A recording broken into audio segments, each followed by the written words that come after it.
All right, friends, good morning. Good morning.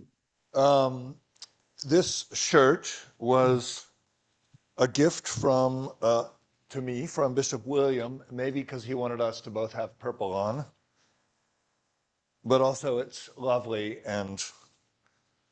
um, and local.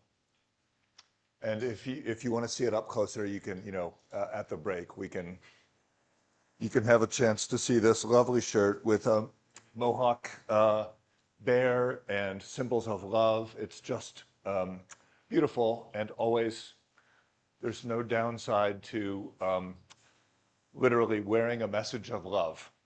So this is a good thing, and I'm grateful um, to have been here and to have multiple gifts to take home to remember my time with you. So thank you.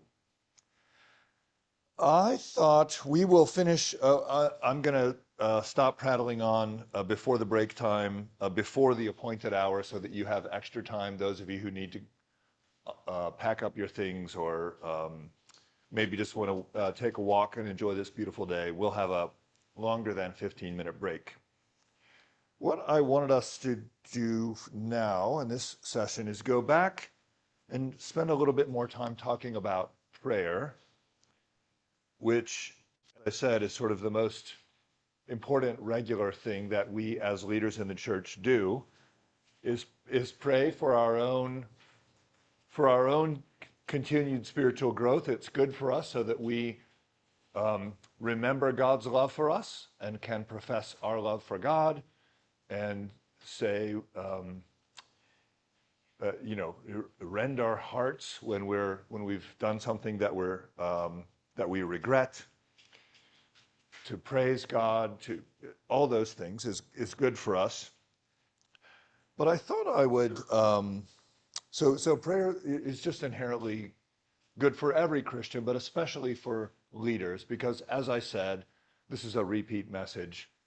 An occupational hazard for leaders in the church, whether we are people whose paycheck comes from the church and that's our full-time work, or people who are volunteering, busy keeping the church doors open. An occupational hazard for those of us who are leaders is we can get so consumed by the busyness, the maintenance, worried about keeping things going, that we forget why we're doing all this, and we forget whose we are.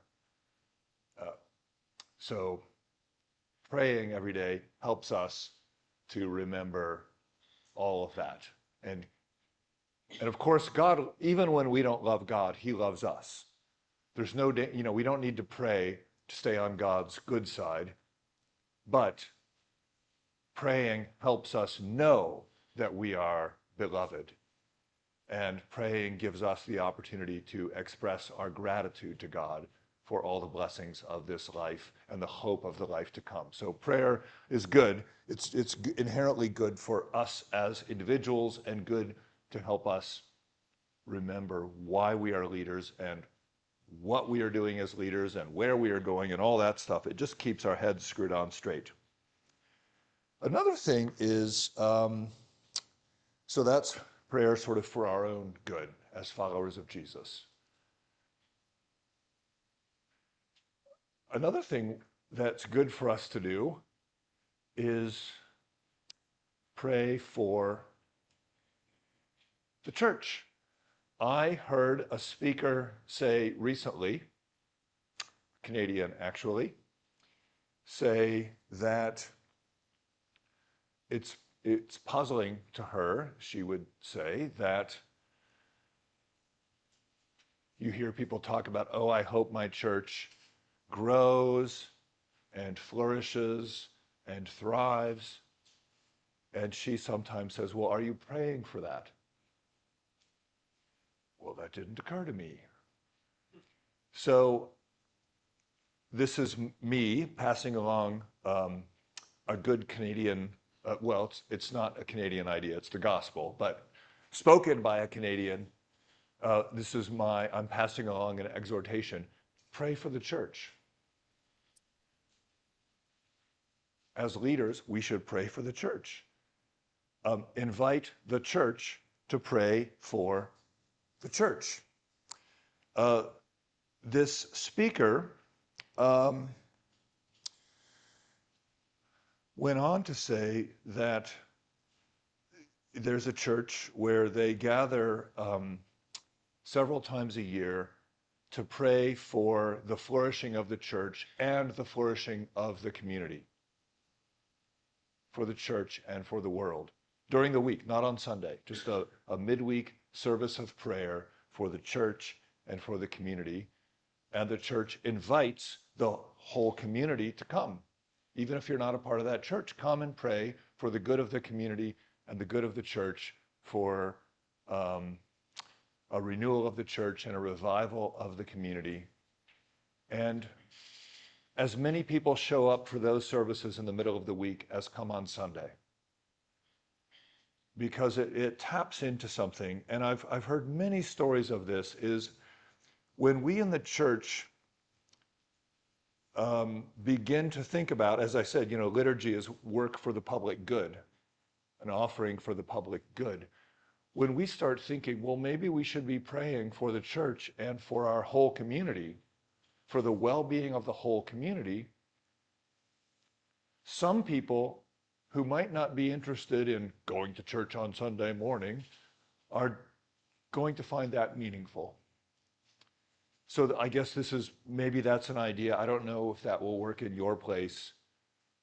So whether you do that or not is, not for me to say. But it is for me to say, it is good to pray for the church, to pray for unity, growth, strength, clarity, all those things, and ask God for them, and keep those things at the center of our hearts and our hopes, and invite others to join us in praying. It's a very good thing to do. Let's see, I'm just going to press on here. I've got a few bullet points of prayer, and then we'll pause for questions and comments and so on. Another thing to pray for as leaders is, as we are discerning which path to take, what to do or what not to do, what to start or what to let go of. We will not always have the answers ourselves. We just won't. I, as a leader, and you as leaders, I only know so much. But the good news is I'm part of a church with people who collectively know way, way, way more than I do, and you are part of a church with other people. So we can learn from each other, but also we have God, who Jesus promised the gift of the Spirit to lead us into all truth. And Jesus' promises are all reliable and good and true. Jesus said it. That means it's for real. We have today, right now, the gift of the Holy Spirit to lead us into all truth. Ironically, for a person standing in front of a room full of people, I will say anyway, in full awareness of the irony, we just have to stop yakking and listen for God, including somebody who yaks for a living.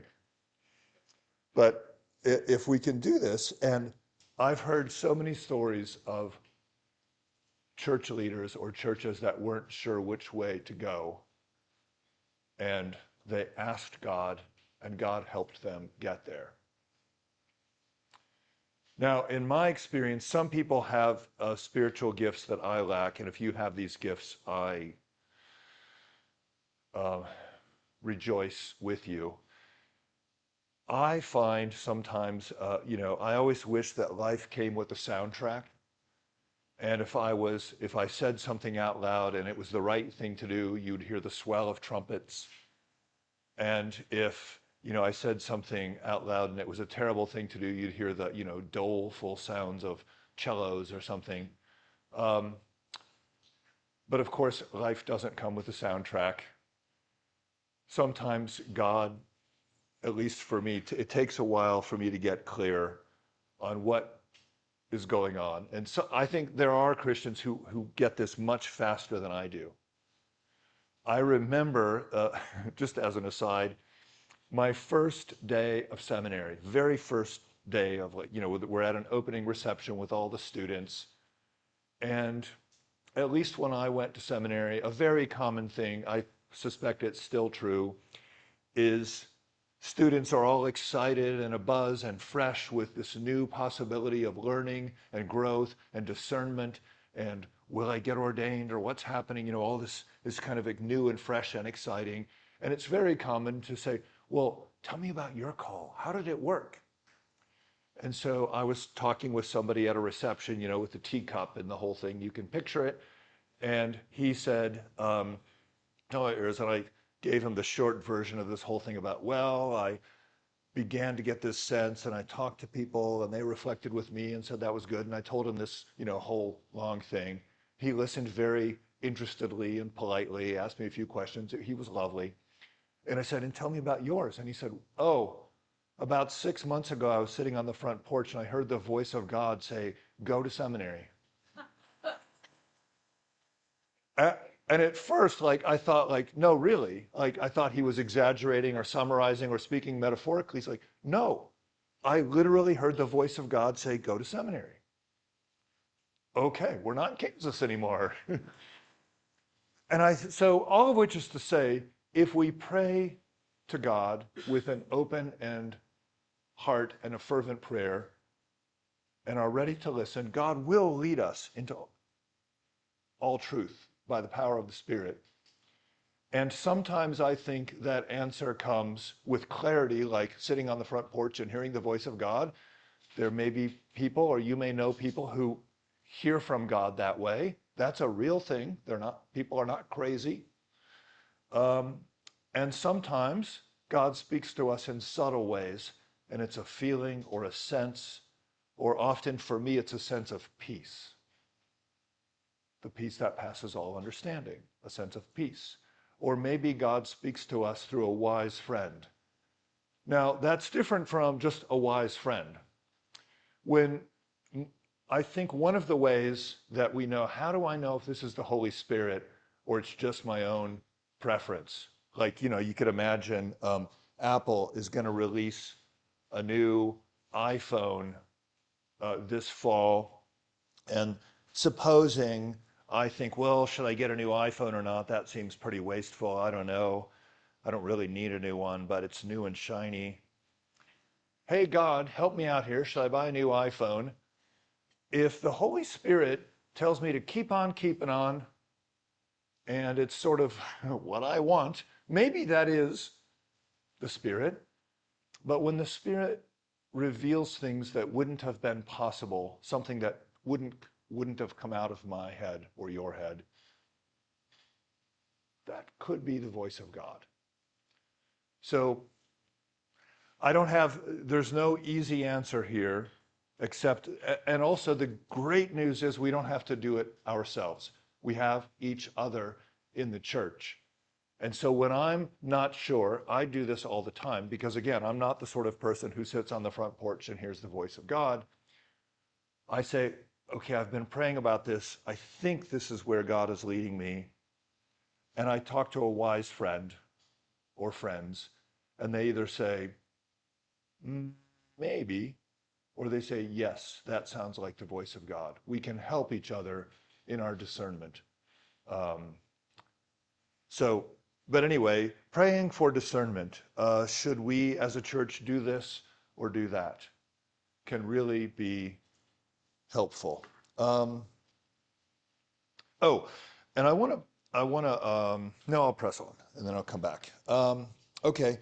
The other thing that we can pray for is more specifically in the church, asking God for what we need.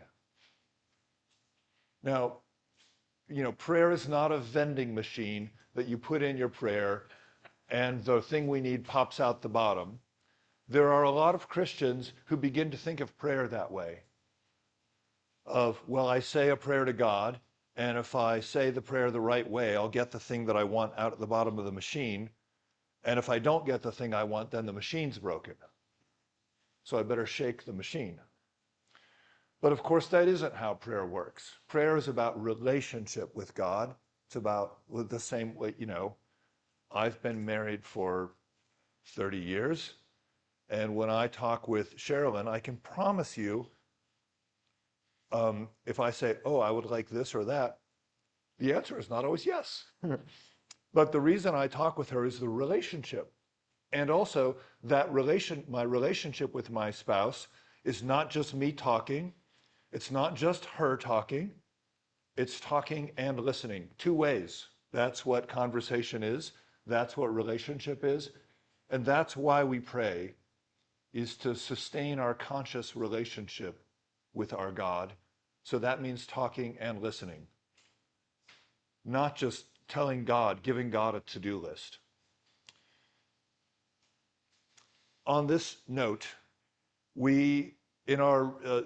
I've mentioned on the first day this program at Forward Movement called Renewal Works that helps churches understand, congregations, parishes, help them understand what do people believe in this church? How do these people practice faith? We've got a bunch of data. We've correlated it. It's been studied. We've learned all sorts of things.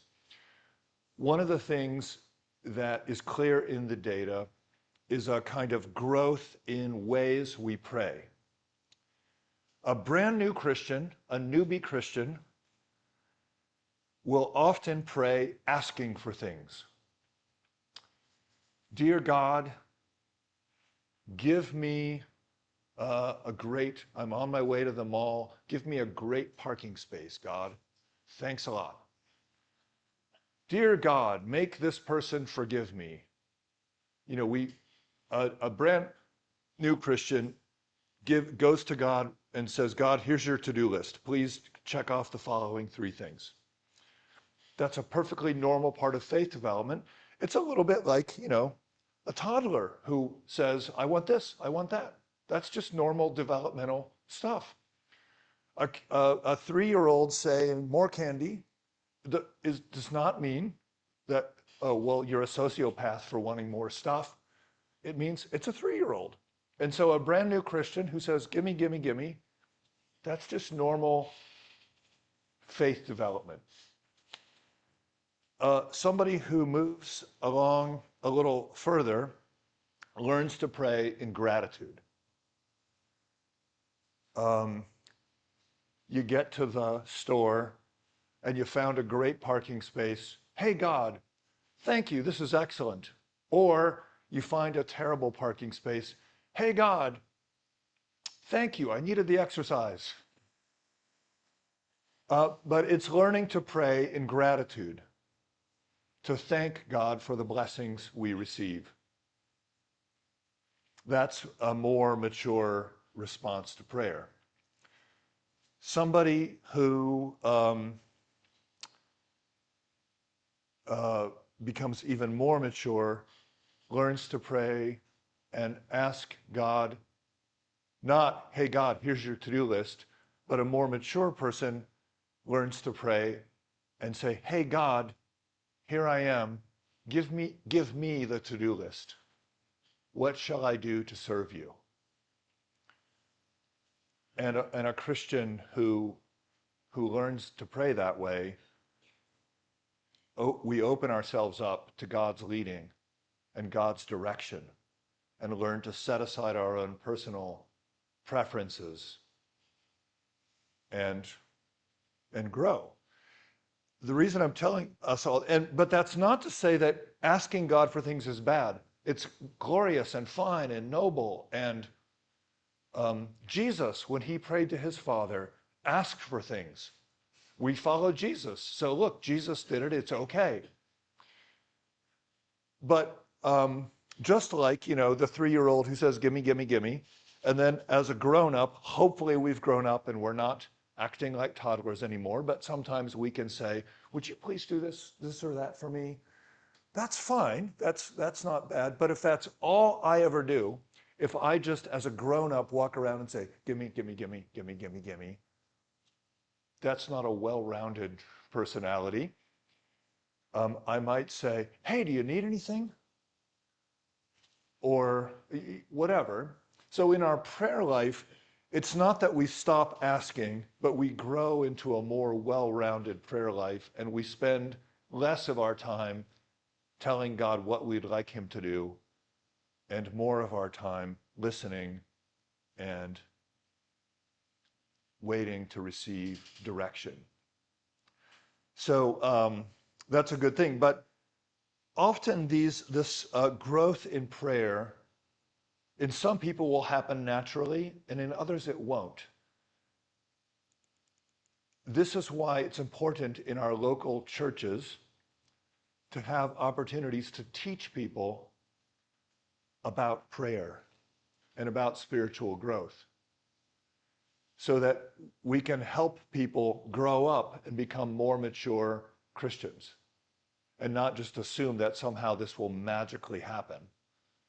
So I encourage you in whatever way you can, whether it's in preaching or a Sunday course or a book group or whatever you do, to encourage people to develop a mature, well-rounded life of prayer. This is a good thing. And by the way, I mentioned the prayers for gratitude.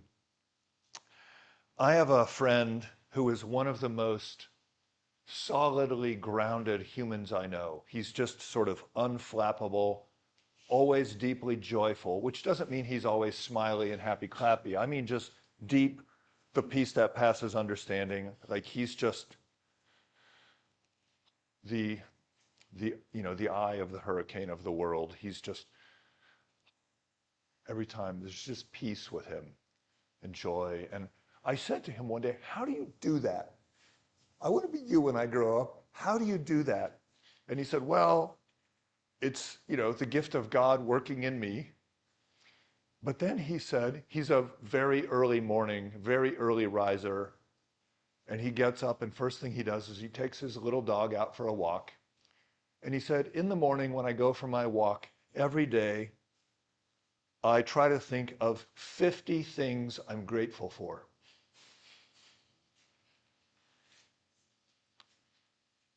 Imagine starting your day every day with a recitation of 50 things you're grateful for. That'll change a person. I think I mentioned before, Jesus teaching where your treasure is, there your heart will be also. If I want my heart to be more generous, I should be more generous with my money. If I want my heart to be more concerned with the poor, I should spend my money in helping the poor, whatever it is. We can lead our hearts with our treasure. It was true 2,000 years ago, still true today. Jesus didn't say this, but I think the same principle is where your time is, there your heart will be also. And my wise friend, my deeply grounded, peaceful friend, spends his time every day in gratitude. And it has led his heart to be a deeply grateful human being. And I'll tell you, gratitude changes everything. Another example of that, God's amazing. This is, an amazing way God showed something to me. This all happened in one day when I was a parish priest. I hadn't been ordained very long, and I went to go visit two parishioners in their homes, shut-ins, people who couldn't get out. I went to see the first parishioner. She was living in an assisted living facility where people come and help her, but still on her own. And I said, we talked. I was there to bring her Holy Communion. Before the communion, we talked a little bit.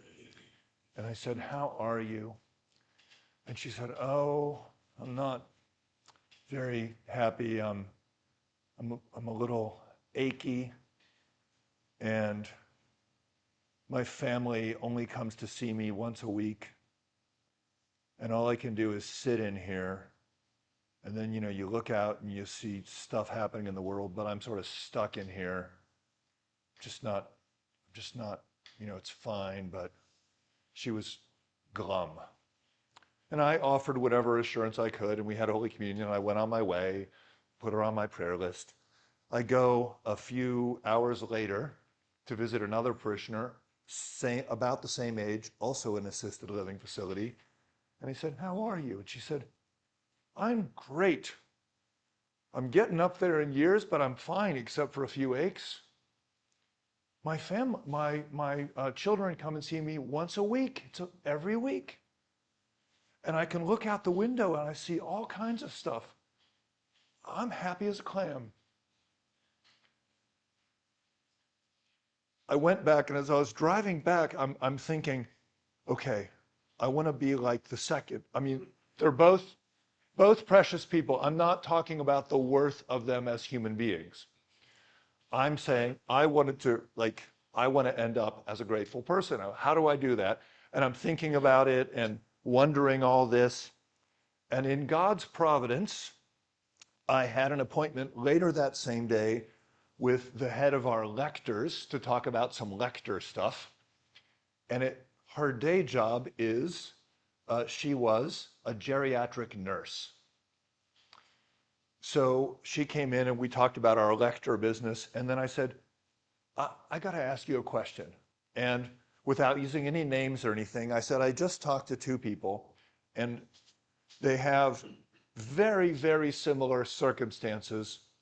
One person is unhappy and the other one's grateful and happy. You're a geriatric nurse, you see older people all the time. How do I end up, and how do any of us end up as grateful, joyful, happy people?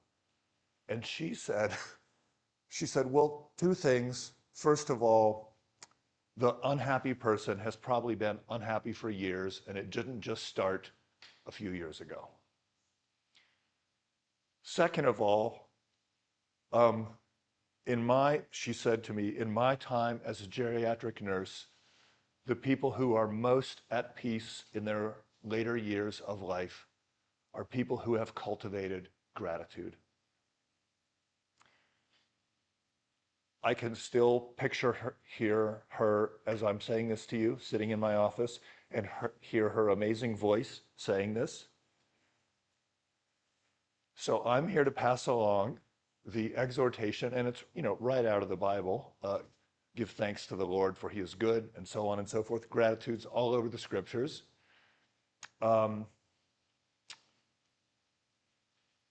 We all, as Christians, do well to cultivate lives of gratitude and to invite others to do the same. And in our churches, I have visited churches where they say, well, our church used to be bigger. And I wish we had better carpet. I wish the carpet would get changed somehow magically.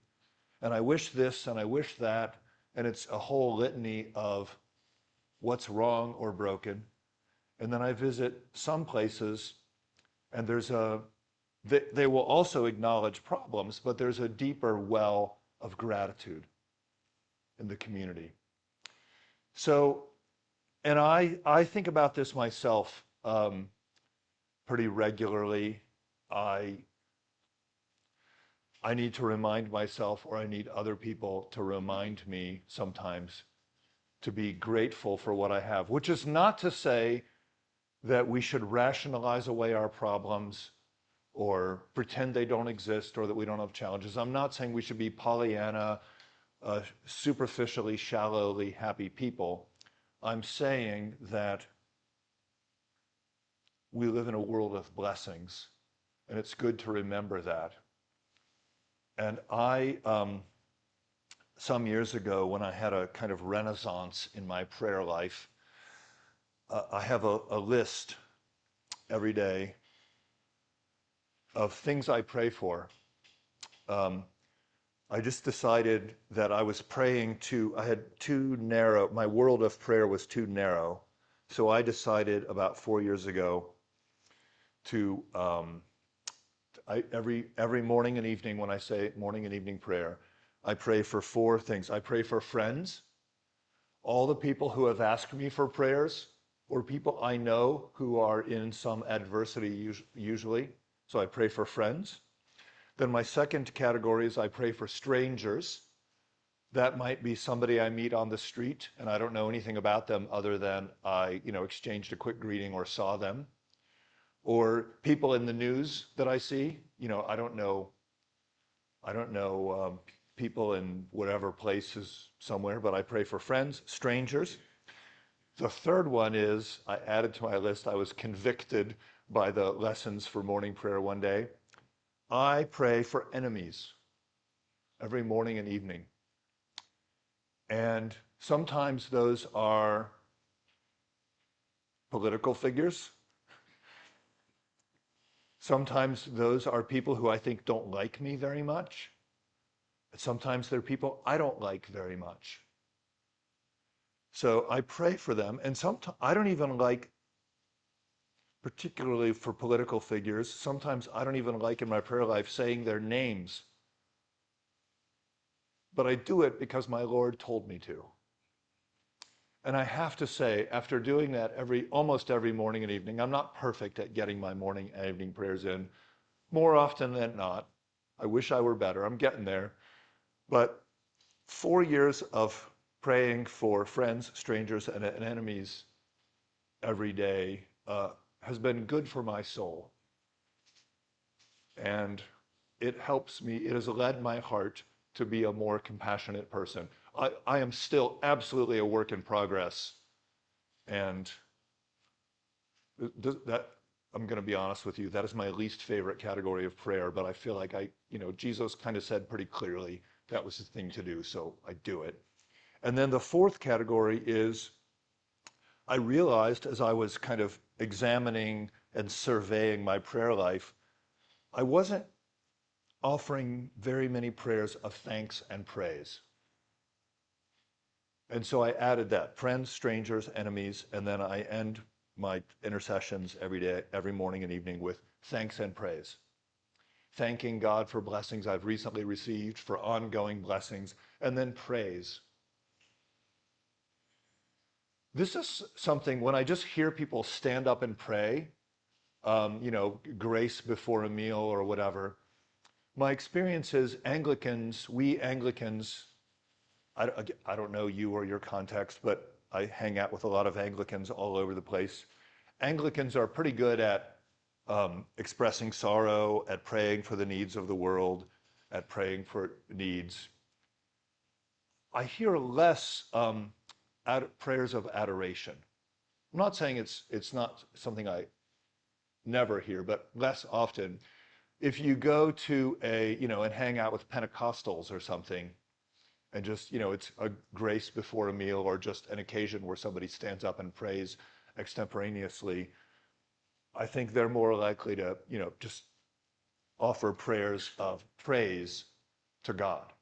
God, you are so amazing for all that you have, just all of which to say, it occurred to me, and the Psalms, of course, are full of prayers of adoration and praise. So I put that on my list as well, and it creates accountability because I use the Forward Movement app to say my morning and evening prayer, and you can put prayers in there. And so every time I open it up and it's morning prayer, I get there, it says right on my phone, friends, strangers, enemies, thanks and praise. And it's some accountability so that I remember to do that, to have a nourished, well-balanced prayer life. It's sort of like saying, okay, I need protein, fruits, vegetables. It's just having the list helps me. Okay, next thing to say about prayer is, so asking God for what we need is fine, is a good thing. There was, I read a weekly email that I encourage you to consider. You could Google it and find it, I think. The name of the email is called Leading Ideas. Leading Ideas, and it comes from Wesley Seminary somewhere in Virginia. So it's a Methodist seminaries and Leadership Institute's newsletter. I've been reading it for years. It comes out every Wednesday morning, Leading Ideas. I'm going to tell you my email address in a little while, and you can email me and I'll send you a link if you can't find it. But I was reading Leading Ideas one week, and they got curious. As I said, they're Methodists. Why are some churches growing and other churches aren't growing? So they did a study to learn what makes growing churches different from churches that aren't growing. And the way they did it is they did phone interviews. They called up church leaders and asked a series of questions and some um, quantitative questions and then some narrative questions. And what it boils down to is the churches that were growing had all experienced miracles. Uh, they, they just when they needed money for something, somebody showed up and said, I've been thinking about it, and here's a big check or something. Just they got what they needed, something astounding, just when they needed it. So then they started thinking, well, that's okay. They experience miracles, they're growing, but that doesn't seem like, did God pick these churches, or how did it? Why did these churches have miracles? They're like a 4-year-old. Why? Just keep asking why. They said, well, why did these churches experience miracles and other ones didn't? And so they kept asking questions. And what they learned is that the churches that were growing expected miracles. They believed that uh, supernatural, amazing things could happen in their churches. And they expected them. They were looking for them. Sometimes we see what we're looking for. I have a friend who, um, a good friend of mine, she's a priest at a church in the US, and their longtime treasurer had been the parish treasurer forever, volunteer treasurer. And he finally, um, he'd been doing it a very long time, just got to the end of his time, and he said, I have to stop. I'm done. I can't. And the reason he'd been doing it is they never could find anyone else to do it. So he just kept doing it because no one else was stepping forward. But he finally got to the end of his rope and said, I can't keep doing it. And so, of course, they said, thank you. And he stopped, and they were trying to figure it out. So they started praying, God, help us out here. We need a treasurer to keep our church running. What are we going to do? A few weeks later, a family moved to town, and somebody showed up in church one Sunday and said, oh, hi. We went to the Episcopal church in our old, where we used to live. We've moved here now for work. This man is a certified public accountant. He said, I guess this seems like a good church. We should join here. Is there anything I can do to be helpful? That's pretty amazing, right? When they needed it. And he's been great. Or another one, this one's also a true story. Another friend of mine was the rector of a church in a big city that has an interesting history, but they were not a kind of traditional, bog standard Anglican worship place, more on the evangelical end of things. And their longtime musician at the church was somebody who'd been a parishioner forever, that they paid to do this, but not very much, because it was a fairly poor church. And the guy who played the piano for them on Sunday was by night worked in a bar playing cocktail music and he would sit there on Sunday morning with his ashtray and his cigarette and play the music, as if he were at the bar. But that's who would do it, so he was doing it. He finally got too old to do it, and they were trying to figure out what to do. And the rector met with the vestry and said, uh, I don't know what we're going to do because we need music, but we don't really have any money. There's no trick to get more money because we weren't paying whatever his name is, Fred, they were paying him a pittance. He was doing it for joy, and they were trying to figure out. So they decided to have a season of fervent prayer. They prayed right then for, like an hour to have God show them the way, what to do. Then they decided they were going to pray fervently for a week, and they were going to invite the whole church to pray for what are we going to do? This story, it seems like it's too amazing to be true, but it is. This is a completely true story. The rector was at the church a few days later. Phone rings. And on the other end of the voice is a person who said,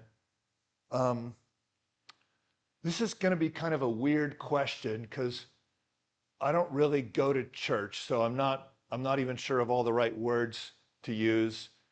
But I heard your church doesn't have like regular church music. And I'm a grad student in jazz. And I'm looking for a place to play because I need more experience because I'm a grad student. Would you ever let a jazz musician come and play at your church? The priest said, well, yeah. And then the guy said, and okay, maybe this is even more weird, but I've actually got a whole jazz combo. It's piano, bass, drums, sax, horn, and we'd all like to have a place to play. And the rector was like, well, sure, you can come by sometime. And he said, well, no, what I was thinking is we'd like a regular gig. We'd like to come, if you'd let us, this is maybe too weird, we'd like to come and play every week. And the priest said, well, hold on, I don't have any money to pay you.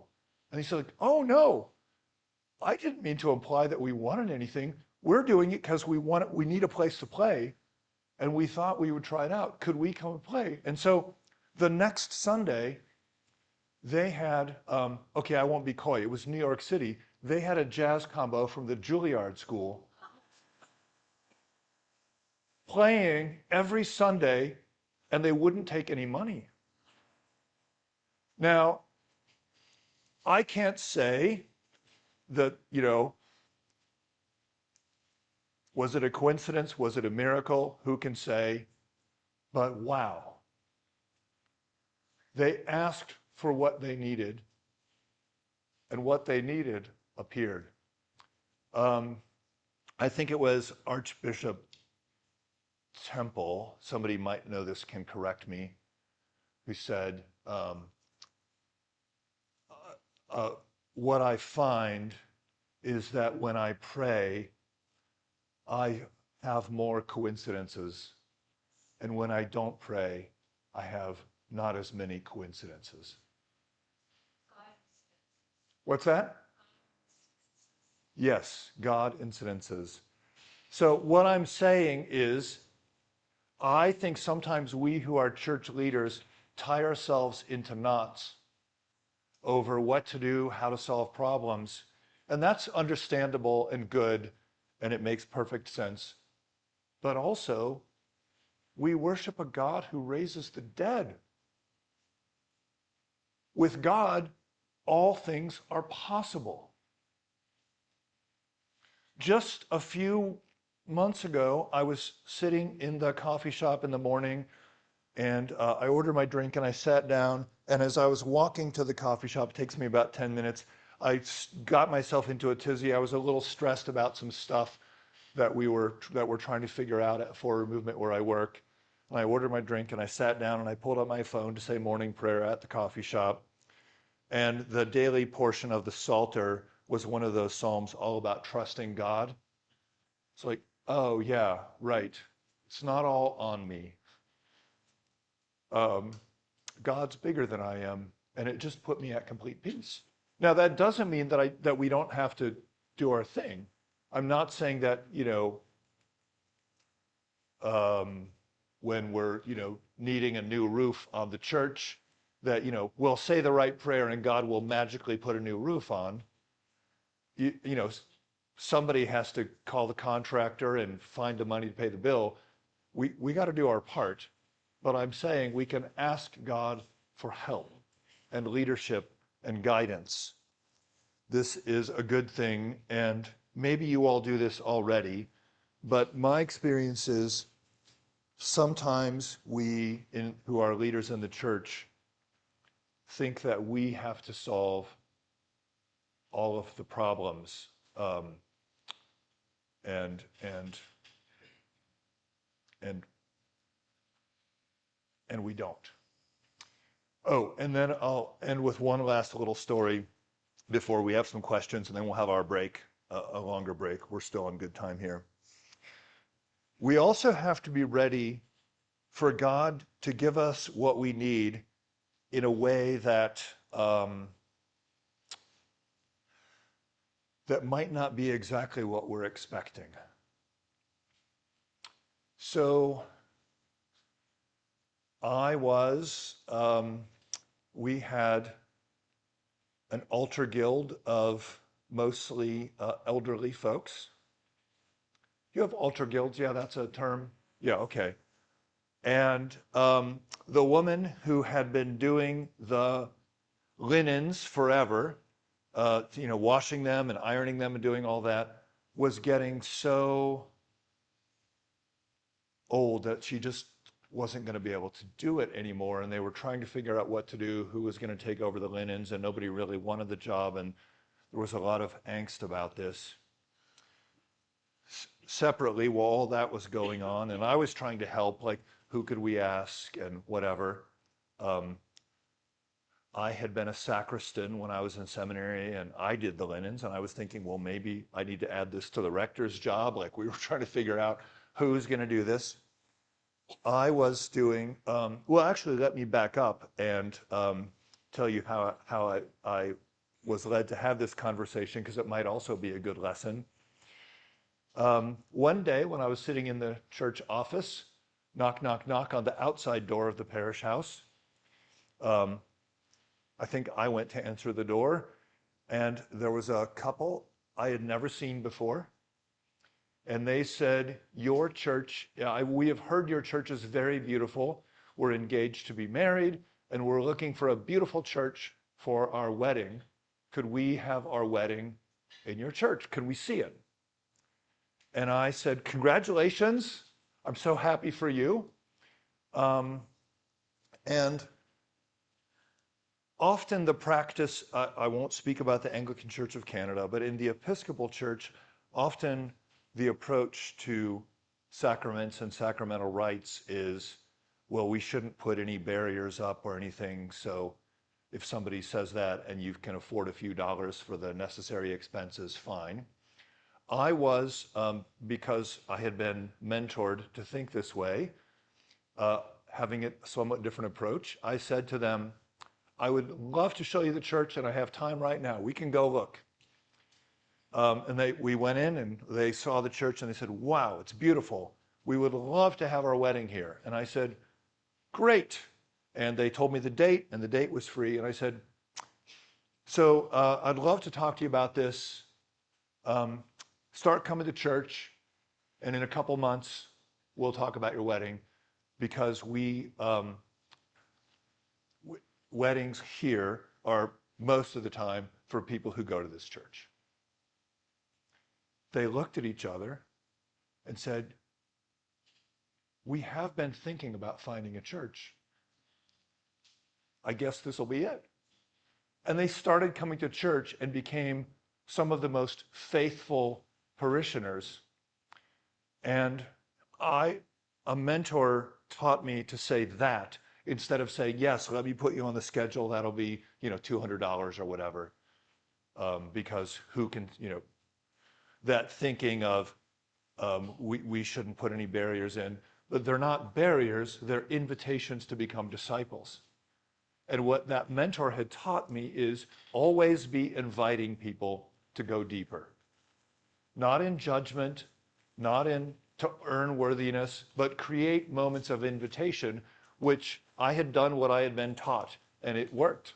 So, fast forward a few months, I'm doing the premarital counseling, and one of the questions I used to ask the couple to say in front of each other is, what brings you as a person deep, deep, deep joy? It could be something profound. It could be something silly. I mean, if the answer is ice cream cones, that's fine. If it's, reading Shakespeare or something, it can be anything. Name some things that bring you deep joy. And then, of course, the point of this in premarital counseling is to get them to hear this from each other. And then you say the obvious thing, which is, okay, did you write that down? Because life's not always going to be a picnic. And now you know some things to do for your partner that will bring her or him deep joy. And sometimes couples already know them, like, oh, well, I knew she was going to say that or he was going to say that. But sometimes they say things that surprise each other. So it's always a fruitful conversation. So I said, what brings you deep joy? And they both spoke. When, I'll change the name, when Carol spoke, she said, something about, I like being with family. I don't know, maybe I like puppies, whatever it is she said. It was kind of a mixture of profound things and not profound things, which is normal. That's what almost everybody says. And then she looked at me a little sheepishly and she said, this one's going to sound sort of silly. Please don't laugh at me. She knew I wasn't going to laugh, but she said that. And I said, okay, I'm ready. And she said, I love it. I love doing laundry, and especially I really love folding things and creasing them and ironing things. I know it's silly, but I love doing that. I love doing our napkins, and we have, like, instead of using paper napkins, we use cloth ones because I really like folding them and ironing them. And I said, Carol, next Sunday, because they had not been Christians their whole lives. This was all kind of new to them. They were baptized from childhood, but they hadn't been part of a church. I said, Carol, next Sunday, I want you to pay special attention to what's happening on the altar. And let's talk next week when we have. She comes back and she said, I said, every Sunday, we go through like 9 napkins that have to be cleaned and creased and folded. And she said, and people at the church get to do that? And I said, they do. And she said, I don't suppose you'd let me do that. And I said, let's go see. And so I don't know how it works up here. I went, as the rector, I went to pay a visit to the realm of the Altar Guild directress. And I said, again, I'll change the names to protect the innocents. Mabel, good news. I know that so-and-so is retiring soon. You're trying to figure out what to do. I have somebody who's excited and can't wait to take over linens and serving on the Altar Guild. She's great. She's ready to go. She'll probably start this week. She's so excited about this. And she said, okay. So our meeting next month, the Altar Guild had a meeting every Tuesday at 5:30, I think, or 5 o'clock. They got together every Tuesday at 5 o'clock. But not every Tuesday, once a month on second Tuesday of the month or whatever. And She said, okay, as long as she can come next, on such and such a date, on Tuesday at 5, and we'll introduce her, and we'll start her probation to be on this altar guild. You had to be a probationary member for a year before they would actually let you join. And I said, well, I don't think that's going to work because she has a customer service job, and I'm pretty sure she doesn't get off till 7. And I could see the directress say, you could see the wheels. She said, okay, that'll be fine. She doesn't need to come to the meeting. So then she can start in 2 weeks. And the Altar Guild always did their preparations for Sunday. Every week, like clockwork, they were in the church at 9 o'clock Saturday morning to do the preparation, change the sanctuary lamp, get the linens ready, check the candles, all the stuff that altar guilds do, thanks be to God, was Saturday morning in the church at 9 o'clock. And I said, well, also because of her schedule, I know she works most Saturdays. And the altar guild director said, it's not going to work because the linens have to come on Saturday. And I said, well, couldn't she drop them off on Thursday or whatever, and then they'd be there? And that was a bridge too far. And so Carol never got to do that because, and this is one where the rector, according to the rules, might have, you might think, well, I'm the priest, I should have been able to make this happen, but not when it involves the altar guild directress who had been on post for, more than 30 years. So the point here is God delivered the answer, but we in the church had to be ready to receive it. And I think that happens a lot. Or here's another one. I heard so many, this was a few years ago, so many people were saying, we need more young people. We need more young people in our churches. How do we get young people? Do you remember some years ago, there was a big, short-lived, but really huge fad, at least in the US, I don't know if it made it up here, the Pokemon Go, the game. And because of the way the maps were set up, a huge number of churches were places where you could see Pikachu or whatever. And so churches all over the USA suddenly had 17-year-olds driving up, parking, and going to wherever spot in the churchyard where the Pokemon thing was and doing their game. And then I was like, okay, how are we going to get these kids to stop coming into our parking lot? You prayed for years to have young people at church, and the Lord has delivered young people to your parking lot. What? But they're not but they don't sign up and say, oh, I'm ready to be in the youth group. I will say some churches figured this out, and they would put out tables, wherever the Pokemon place was, they would put out tables of snacks and drinks and say, I'm glad you're here. Have a snack or a drink. Come see us another time. Those were the places that saw the gift for what it is. Sometimes God gives us what we need and we can't see it. And if we don't accept it, we do it at our own peril. Do you remember what happened when God's people got tired of manna and they complained and said they wanted some quail? Do you remember how much quail they got? So much it was coming out their nose. Yes. So be careful what you pray for. But if we ask for what we need, we may find it, and then we have to be open to the possibility that it may come in a form that we weren't expecting, because neither prayer nor God is a vending machine. God is the source of all truth, who knows what we really need and will give us what we really, truly need, which may not be, I'll say it again, what we think we need. So this is my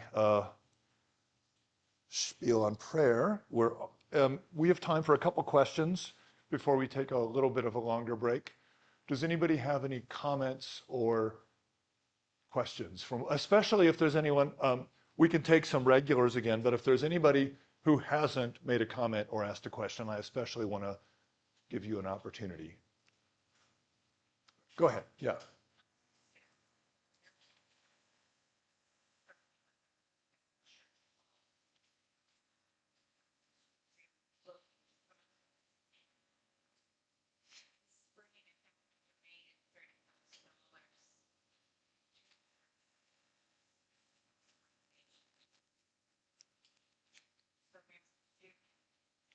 They do. They absolutely happen.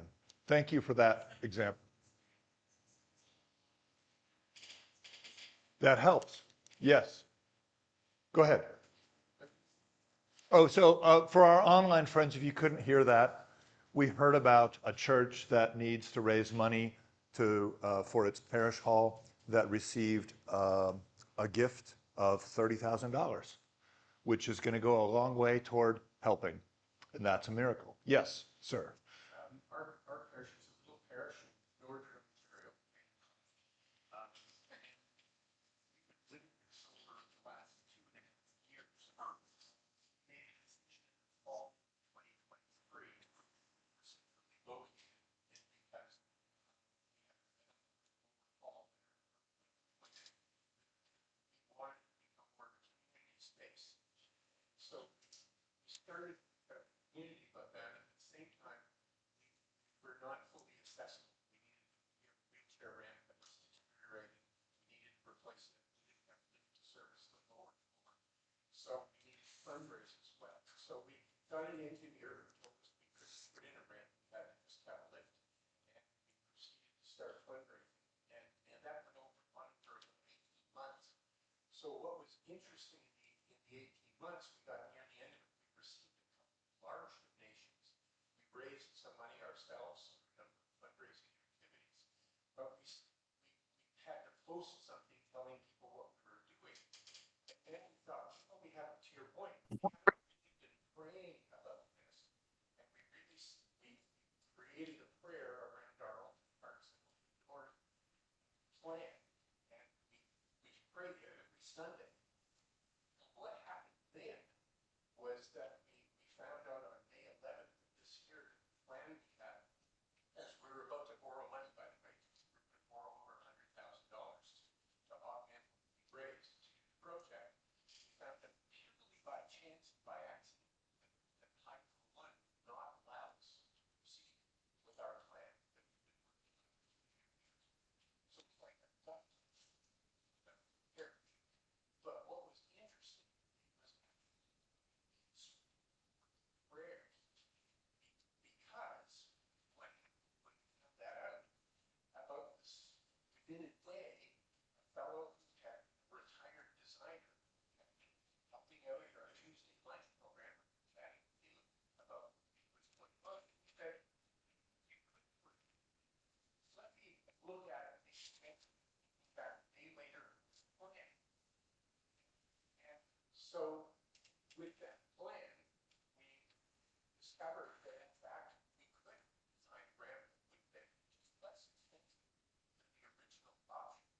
So, yeah. Realized that if we more money we got into the construction, Hydro would have shut it down. We would have been much more horrible place. So this didn't, on the surface you might say, well, where does God fit in? But I think God helped us to find that person with another solution and saved us from a potential financial. So thank you for that. This is an excellent preview of what we're going to talk about after we come back together, that sometimes God pushes us in a direction that we weren't expecting to go, and it is a good thing and a blessing. I will end. Any online friends have any? See any hands raised? Okay. We'll take a break here in just a couple minutes. We'll have a good 30 minutes until 11 o'clock. We'll come back together. But just a quick example of both flexible thinking and God sending what we need. when I was a curate, the rector's phone rang one day, and on the other end of the phone was a chef, a professional chef. She had a business preparing pre-cooked meals for people who want home-cooked meals but are too busy to cook. And so you could sign up, and she would cook, a week's worth of food, and you'd have it. And, she charged a lot of money for this, and it was all good. Her business had grown to the point where she needed a bigger kitchen, and than she had at home. And if she wasn't in her own kitchen, it had to be a certified commercial kitchen that the health inspector said was okay. And so she called up and said she wasn't a church-going person particularly. She said, I tried to think of where there are commercial kitchens, and of course, restaurants wouldn't let me use their space because they're in use, and maybe I'm competing. So I started calling a couple churches, and so far, you're the sixth church I've called. So far, most of them have literally laughed at me and said, no, of course you can't use our kitchen. But I'm asking, could I use your kitchen do you have a commercial kitchen that the health inspector said is okay? And if so, could I use your kitchen? And my boss, the rector, said, of course you can. And this woman said, okay, how much is the rent? And the rector said, it is $0. Because it's sitting there anyway during the week. She was going to cook during, business hours. It's sitting there. We're not using it during the day. We have all the stuff. We're heating the building. It's not going to cost us maybe some gas for the stove. I don't know, but it's not going to cost us anything. And it's a gift to the community. All I ask is that you leave it as clean as clean it up so that when you're done, it's ready for whoever's using it next. And the woman, Diane, said, that's amazing. And so she came. And she started cooking, which meant, among other things, while we were at church, it smelled amazing. Wow, there's amazing gourmet food here. And sometimes she would say, oh, I've got a little extra soup. Would you like some? And it worked out so well. And then Diane and her husband started coming to church because they decided if these people were so generous, they must be decent people. And they started coming to church and being involved in church. And then she decided, not because we asked, but she came up with this complicated system of, well, for every hour I'm using the kitchen, I'm going to create credits, and I want to cook for the church. And here's she came up with a complicated formula. And what that meant was sometimes we could call her and say, we are going to have a certain vestry meeting. We'd like to have dinner together. And she would cook us a gourmet meal for free. During Holy Week, when you've got acolytes and choirs and all these people at the church Thursday night, Friday night, Saturday night, and it's very busy and it's a lot going on, and who has time for dinner? She cooked us all gourmet dinner. And she was so grateful to have found a church and to have a place.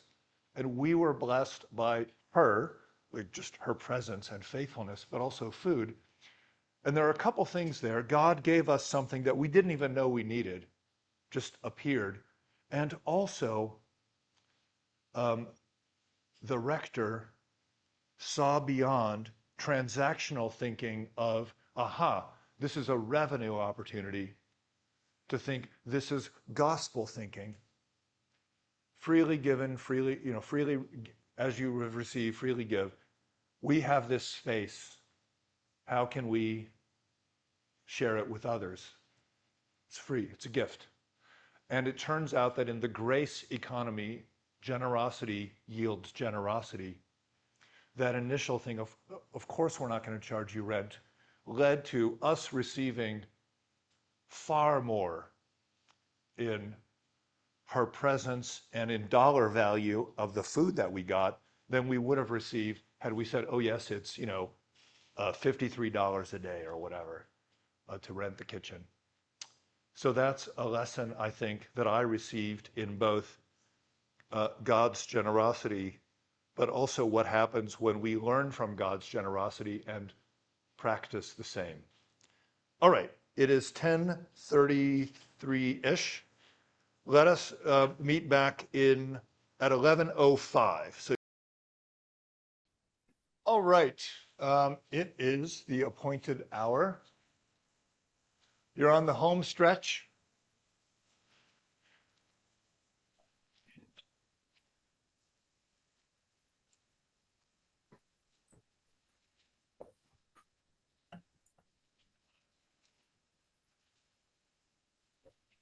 All right, we will finish this at noon, and then there's other stuff. So a couple things um, that came up since we talked last.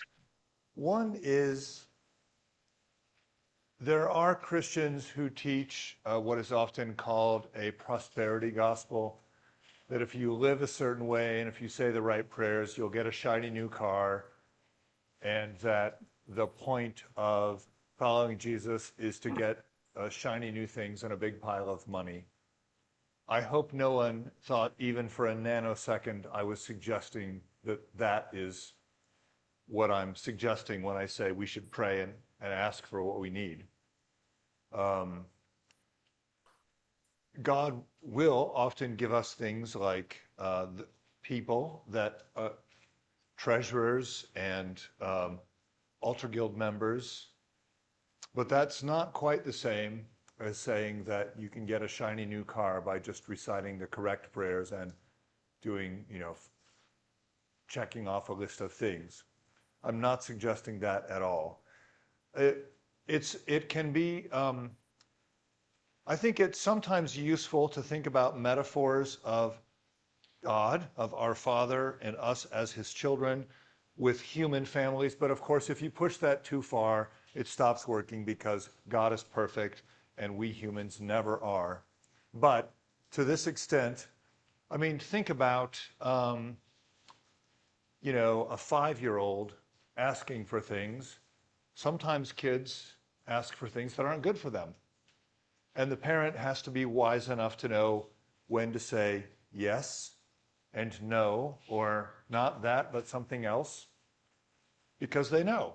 In a good world, we don't want to push the metaphor too far, but of course God is perfect and knows what we need and knows our flaws and can give us sometimes what we need, which might be surprising.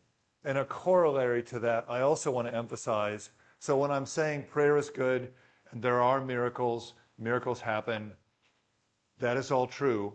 But one way we could go off the rails is to say that, well, if we just say the right things, we'll get every single thing we need, which isn't true. The Bible doesn't say that's true.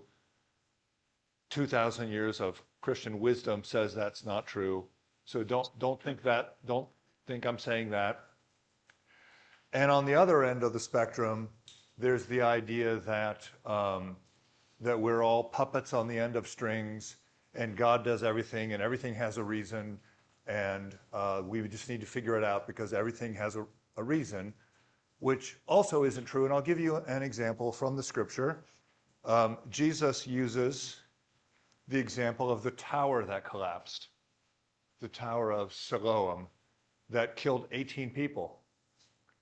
And, he's asked, well, what sins did these people commit that they got crushed by the tower?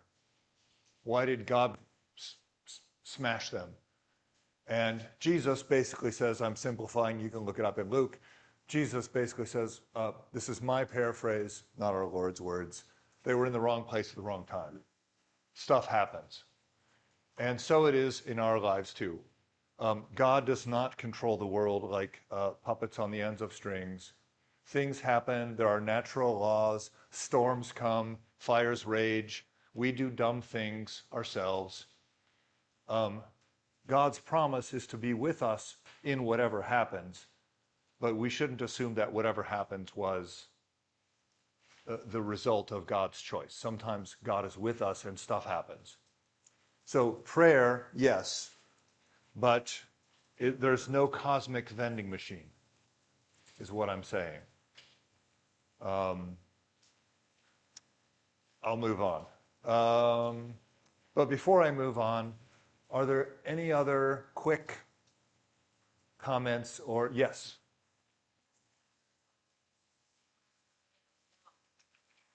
Why would God love so much and then send this terrible disaster, baby born with severe disability? Yeah.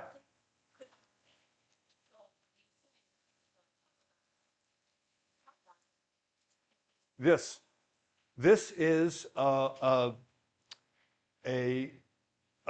problem of the ages. It's got a theodicy, the problem of evil. How can we say that God is all good and all powerful, and yet there is evil and suffering in the world? I will tell you a little of my spiritual autobiography. The summer before I went off to college, I had grown up in church, went to Sunday school, went to church every Sunday, every Wednesday, and this occurred to me. I mean, as it has to people throughout the ages, I started thinking, wait, they told me in Sunday school, God is all good and all powerful, and yet really terrible things happen. I guess everything they told me was a lie. And I became a convicted, firm atheist. I'm like, well, it doesn't make any sense anymore. It's all a lie. And then I, fortunately, opened my heart, gave God another chance, or he found me and opened my heart, I'm not sure. And I became a believer again. And another time, Sherilyn and I used to live on the 24th floor of a high-rise building in Cincinnati. And I, would be wearing looking like a priest quite often. And people would often, they knew our dogs' names, but they didn't know our names. Everyone knew Annie and Willoughby, but they didn't know us. Anyway, one day I was on the elevator and getting on the elevator, and a woman who lived on my floor said, "Oh, by the way, you're a priest or a pastor or something, right?" And I said, "Yep." She said, "Okay, I have a question because I have a relative who's dying. Why doesn't God answer all our prayers?" And I had from the 24th floor to answer the question for the ages. So, what I'll say is that, first of all, at a very basic level, and this makes sense to most people, God might answer prayers just in ways we weren't expecting. That's one thing. But usually, let me ask you this, especially those of you who are parents, what would a child be like? Imagine a child that grows up, and every time they ask for anything, no matter what it is, the parents gave it to them. And whenever the child did anything that we think of as bad, punched a friend, stole something, said the wrong thing, lied, cheated on their homework, whatever it is, there were no consequences. You said, "Oh, good job, you figured out how to cheat." You would What become would Donald a Trump. child who grew up in a household like that, who got every time they asked for anything, the parents gave it to them, and whenever they did something that we might think of as problematic, there were no consequences, and in fact, they were rewarded for doing the wrong thing. What would that child be like? Friends, Yes, you can see it. Actually, I think the opposite. I think he was sadly raised in a transactional household. I mean, it's horrible, but that's yes, you see that. I mean, that's why I pray for him, yes. But besides that living example, what would that child be like? Entitled. I mean, you'd be a sociopath. So, okay, let's change the script. Imagine I'm a follower of Jesus, and every time I said a prayer for anything, God gave me what I wanted, and imagine that whenever I sinned, there were no consequences for that sin. What would I be like? What's that?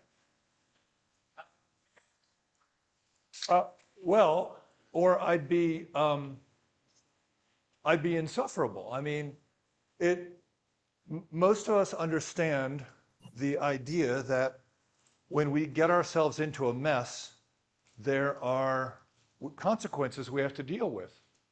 If I lie about something, maybe I get away with it for a while, but then I have to remember the lie I told and keep it up, and I have to tell the same story to everyone else, and then what if I'm found out? That's the thing about sin, is it might, in the moment, seem like a good idea, but it never really works very well for very long. It just doesn't, whatever the sin is.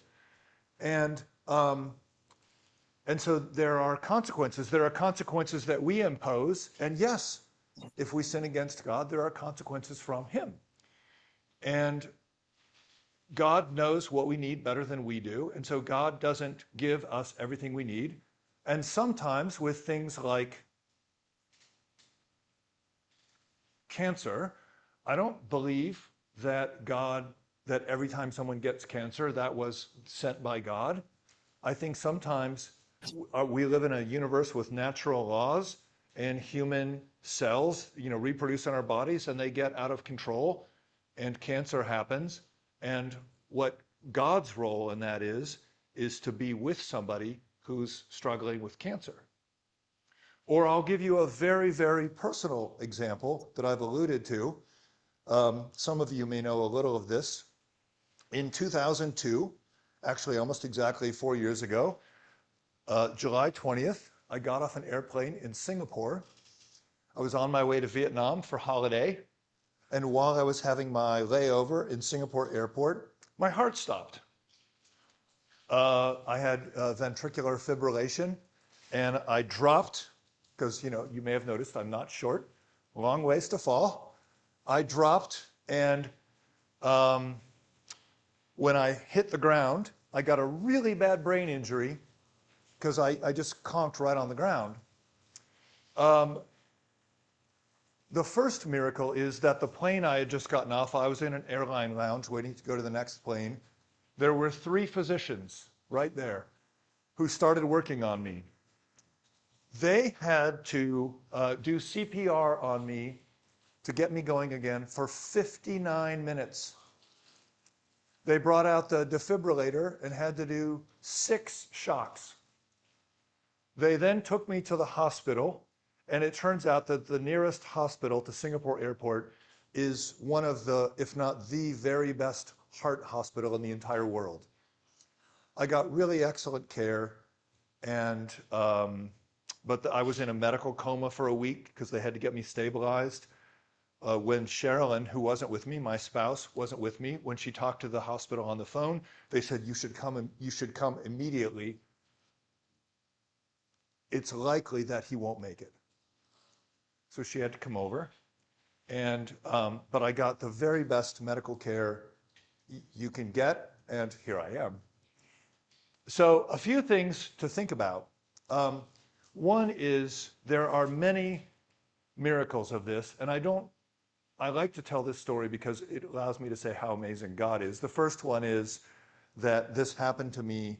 What it was is I had an undiagnosed problem in my heart that somebody could have seen had they looked for it, but no one had seen it. And it was just there. It was a ticking bomb that was ready to go off sometime. If it had happened literally anywhere else in the world, I wouldn't be here before you today. Because in the USA, I promise you, nobody does CPR for 59 minutes. You give up. And 6 shocks. The company that made the defibrillator, Zoll, asked me, this was fun, a few months ago, they were having their worldwide sales conference. They asked me to come and tell my story about being saved by a Zoll defibrillator. And I was talking to one of the guys there, and he said, I have never heard of somebody getting 6 shocks. So there's another miracle. They didn't give up. The hospital being there, another miracle. I cannot tell you how many doctors have said nobody lives through that. Almost everybody who has ventricular fibrillation, even if they're already in a hospital, in a cardiac unit, that's usually fatal. It's almost always fatal wherever you are. And to live through an out-of-hospital place in a public is, I remember my own home cardiologist in Cincinnati. At first he said, I guess it wasn't your time. And then later on he said, and he's Jewish, by the way, he said, it has to be a miracle. There's no other explanation. Also, I want to tell you the whole story because it really is amazing. Well, I told you when I fell, I got a really bad brain injury. And for that reason, because I had a lot of bleeding and swelling in my brain, they said it wasn't safe to get on a plane and fly home. So we had to stay in Singapore for weeks waiting. So after I got out of the hospital, and I was in intensive care in a coma for a while, then I was in a regular unit for a while, and then they said, you can go. And Sherilyn and I were guests of St. Hilda's Parish in Singapore, St. Hilda's Anglican Church. They happened to have an apartment on their campus, and they they opened their doors for us, literally let us live there, brought us food, shared amazing Christian love with us. And I went to see a neurosurgeon about my brain injury. They did all the scans, put the picture up on a big screen in the, this is Singapore, it's some of the best medical care in the world, big fancy screen in the big fancy neurosurgeon's office. He points at it and he says, this is the swelling, this is the bleeding, blah, blah, blah. He said, I think it's likely with an injury like you have that you will make a full recovery, but these things take a very long time and there's not really anything we can do to speed it up. So why don't you come back in 2 months? Okay, I had enough, even though my prefrontal cortex was damaged, I had enough of my personality left that I bargained him down. And I said, how about if we come back in a month? And he said, okay, fine. A month later, we go back, and I got a fresh set of scans, CT scans, and go into his office. He has 2 big screens. He puts the old scan, like what my brain looked like a month ago, in one screen. He's like, okay, let me find today's scan. He puts it up on the other. He's like, we're going to see how it's different. Puts the other one up. He looks at it and he starts laughing. He said, I have never seen anything like this in my entire career. Your brain is completely healed. Yes, that is the right answer. He said, I can see some non-clinical, so you have some scarring here because your brain was injured, but it's not clinically important. You're fine. You can go home now. Another miracle. There are so many miracles. Now, I think one interpretation of that is I had this ticking, genetic gift, and God was with me, and for whatever reason has decided that I needed to continue my pilgrimage on earth instead of going to wherever I'll go when I die. But it also occurred to me because I got so many gifts in my faith. We were in Singapore for 8 weeks total, and then I came home, and I was on medical leave for almost 6 months because I just wasn't physically strong enough and ready to go back to work. Had to go see a lot of doctors. I eventually, by the way, got heart surgery to fix the thing that was wrong so that shouldn't happen ever again. So that's all good. So I had a lot of time on my hands. And I spent a lot of time praying and reading the Bible because even if that hadn't happened and I wasn't grateful to God because almost immediately people started telling me, I don't know what's going on here, but you're the recipient of a miracle. People in Singapore said that, in the United States. So that makes you think. Some of you may know, you may know somebody, or you yourself might have faced cancer or a car crash or some other. I'm not the only miracle story here, I'm sure, in this room. But it makes you think, well, why did God do this? What's going on here? If I went to meet St. Peter one day, at the pearly gates, which none of that's in the Bible, but anyway, if if that's how it works, and one day, I get to ask questions in the life eternal, and I said, hey, tell me about that. If they were to say, well, we thought you needed a wake-up call, and this was the way to do it, I would believe that. If they said, yeah, you were just born that way, and we just, wanted to keep you there a little longer, I would believe that. I don't pretend to know. And I think one thing that we can do to answer your question is not assign meaning to try. It's human nature. It's our part of our evolutionary imperative, like the same thing that makes us afraid of heights and trains us to all sorts of things. Part of human nature, our evolutionary biology as species, is we look for patterns.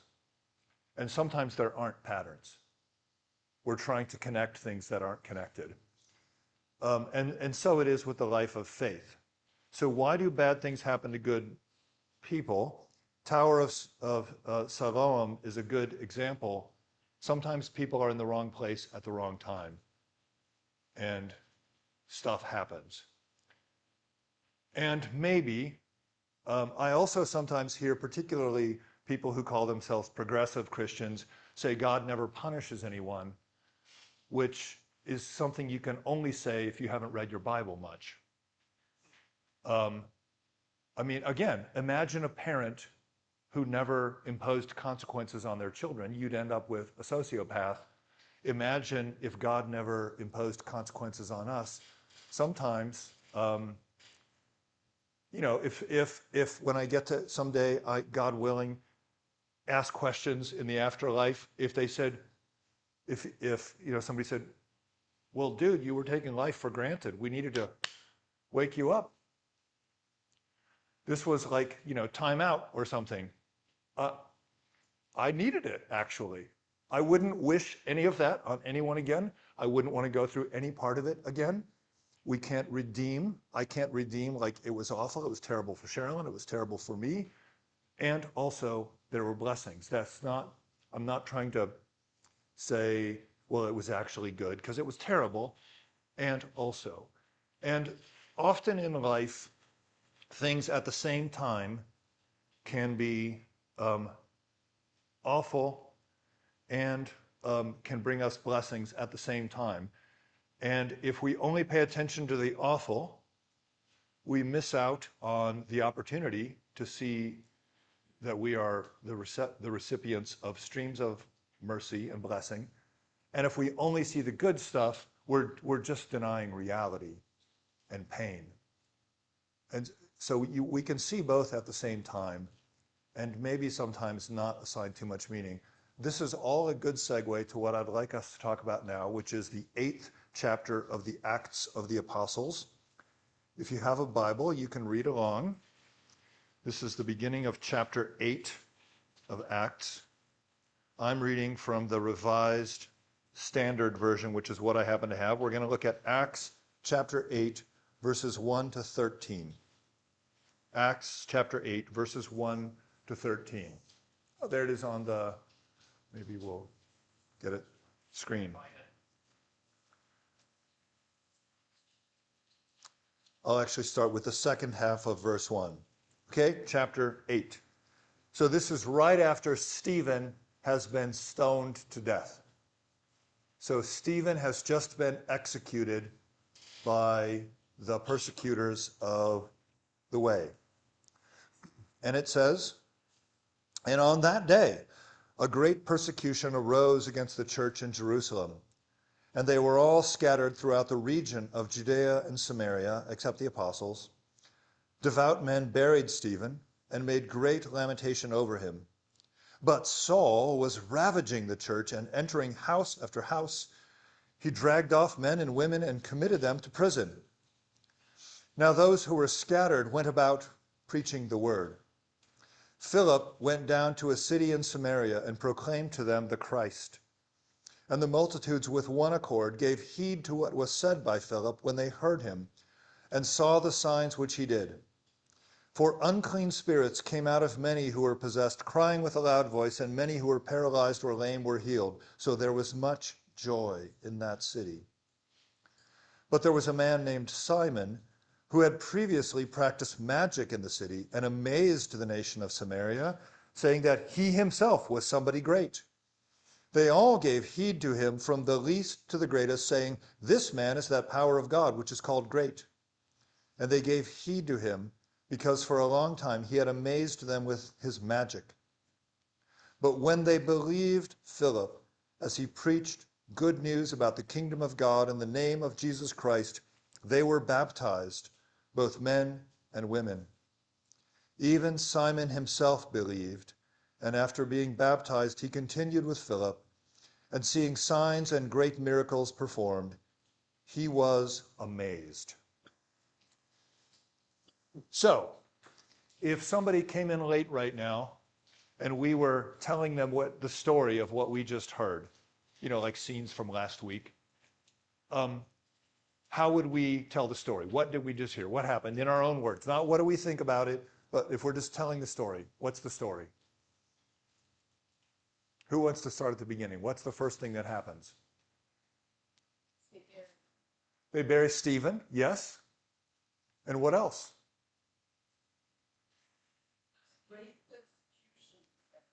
Yes, there's a persecution.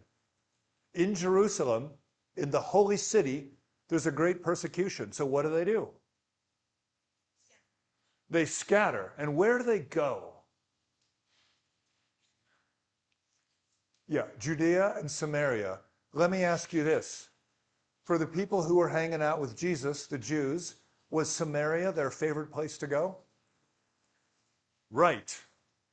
So Samaria was not a place they probably would have picked. So they get to Samaria, this place of great religious hostility between Samaritans and Jews. And what happens when these Jews get to the land of their religious enemies?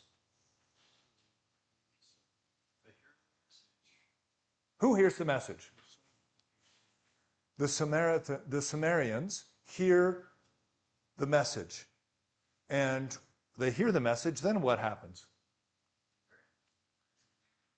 They believe. There are miracles, and they believed. And then what?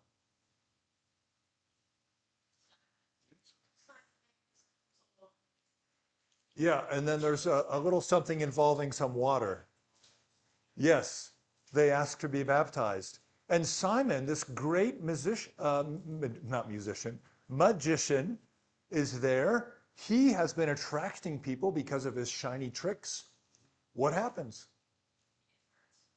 He believes. He believes. Even Simon the magician. The people of Samaria see the shiny things that Simon has been doing, the flashy tricks, and yet they are attracted to the gospel. And if you read the rest of Acts, you know that the message they were preaching is the message of Jesus and his name, and that he has died for them, which is not really a shiny message. But it still isn't. We get used to seeing crosses, but it's a shameful instrument of execution. And so here's this. So the church, the followers of Jesus, have to leave Jerusalem because of persecution. Let's just think about that for a second. Jerusalem is the center of the world. That's where the temple is. That's where God himself dwells. It was the center of their religious life, keeping all the festivals. It's the place where God lived, the holy city spoken about in the scriptures, the center of the world. One can imagine they would have just as soon stayed there. They would have preferred to stay in that place. And yet they have to leave the place that they love.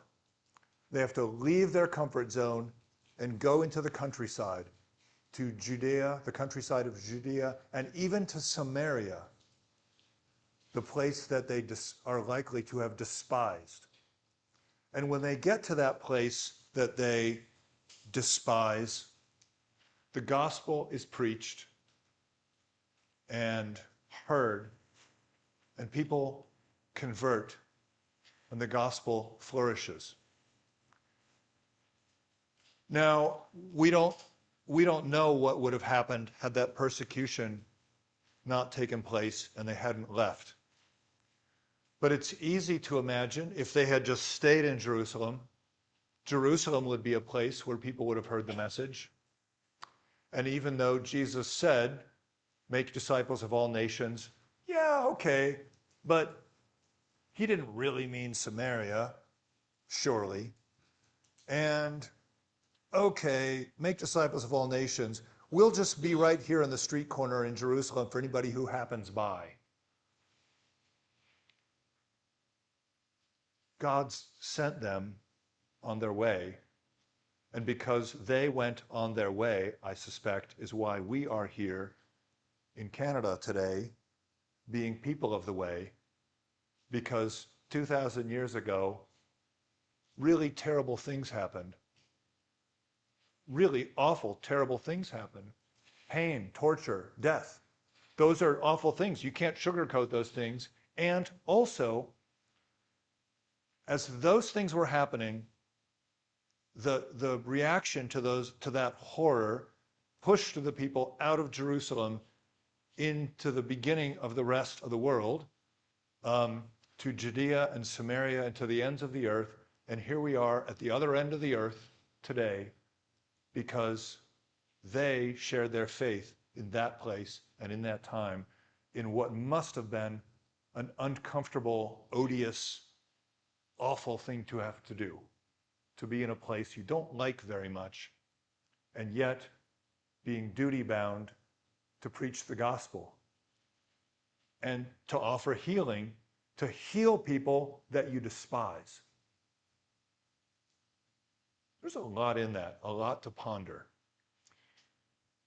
I wonder if, a couple minutes for a little Bible study here. In that story from the 8th chapter of Acts, which we could keep talking this way for a long time. There's a lot of rich stuff in there, and we could examine all the people and talk about an awful lot of stuff. But just at a quick sketch, does anyone see or hear anything that might be relevant to us in North America today? Anything? Yes.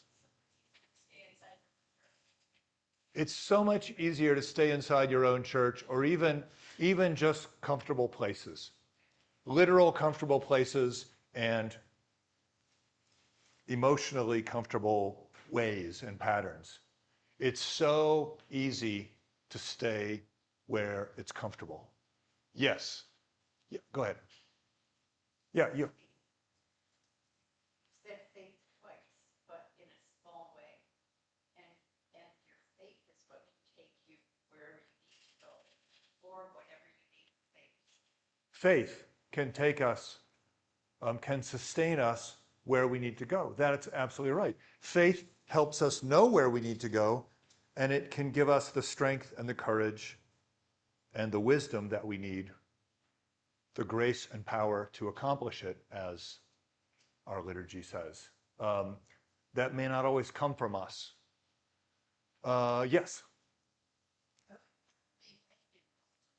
Stay where you are. It may be impossible to stay where we are.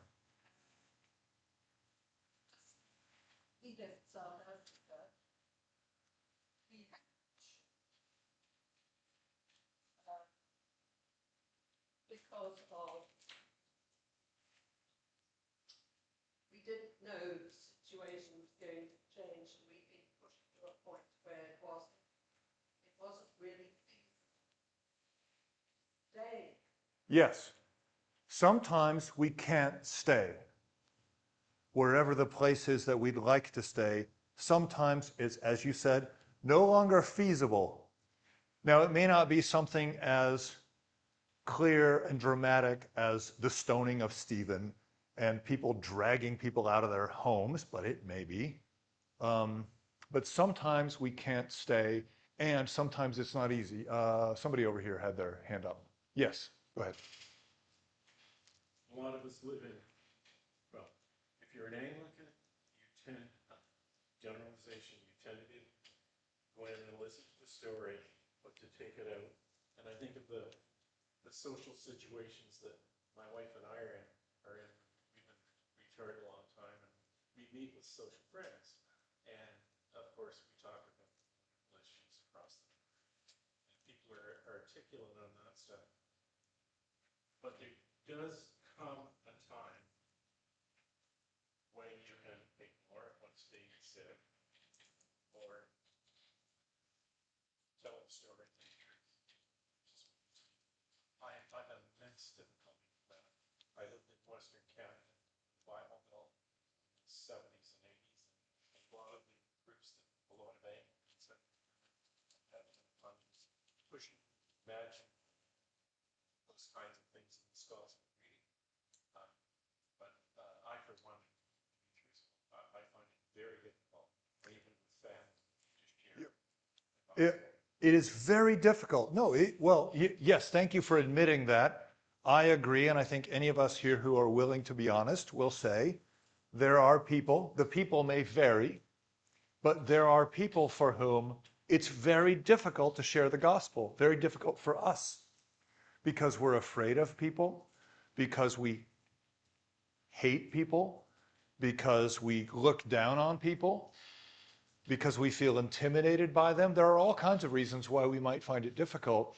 And what the pretty consistent message of the scriptures are is suck it up, buttercup, and proclaim the gospel. And as you said, faith is what equips us to do that. And I think, okay, what else? What other lessons might we learn as Anglican Christians in North America from this reading in the 8th chapter of Acts? Yes.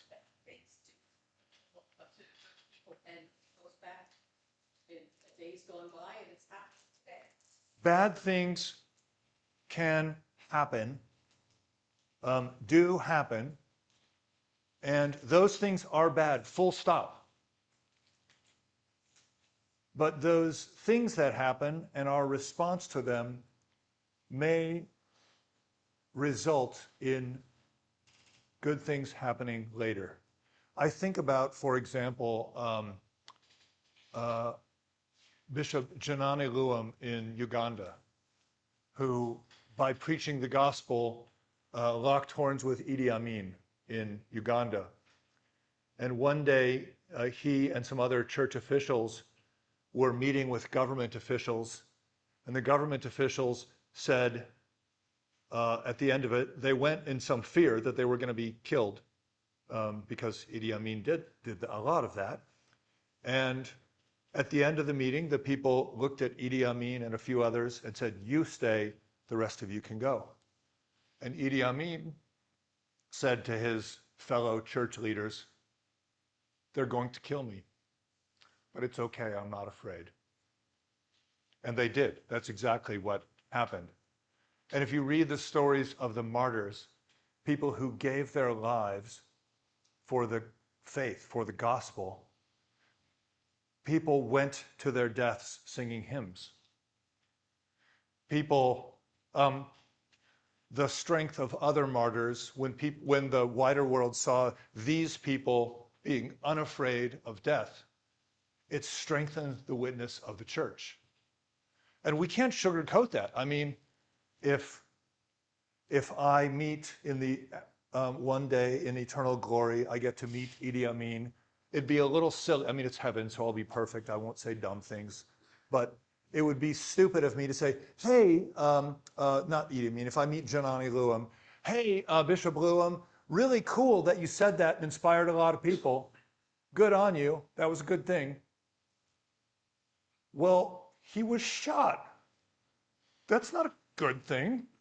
There's no way to sugarcoat that. And also, the resilience and unstoppable power of his faith inspired the church and Christians around the world. So as you say, one lesson here is really terrible things happen even to the church. And then the question becomes for us, what next? And I'll say it again. A bad answer is, well, those things are just fine because they're not fine. Jesus didn't say, it's really cool that the Tower of Siloam fell over on those people. He said that it wasn't their sins that killed them. What else could we learn from this passage in Acts? Yes? Be more accepting and tolerant of refugees. Okay, be more accepting and tolerant of refugees, perhaps.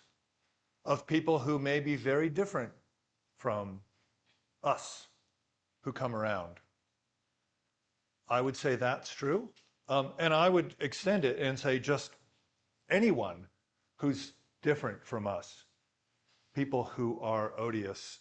One thing I've thought about a lot is it is very common, I don't know about here in the Anglican Church of Canada, it is very common in the Episcopal Church for someone to say, well, Jesus said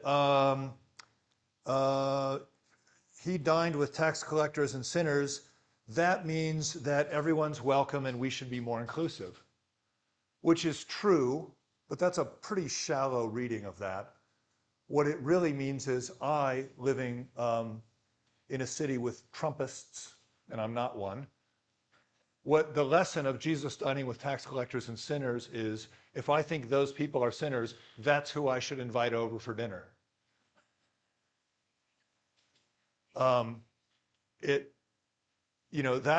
That's the lesson, is to actually, as you said about refugees, to be ready to witness and to love people whom we despise or who we're afraid of. Just as they went to Samaria at some physical risk. I mean, there was a not insignificant chance they'd get beaten up just by being seen walking down the street. And yet, there they were. Yes, sir. Building on what you said, I often think there's two types of refugees. There's a physical refugee, where somebody has been forced to move. Then we have psychological refugees, where people have had to move the psychological space from here to there. They're physically in the same place, but they're just not safe or do not feel safe. Particularly what you're thinking, or particularly people. Yeah, but what I can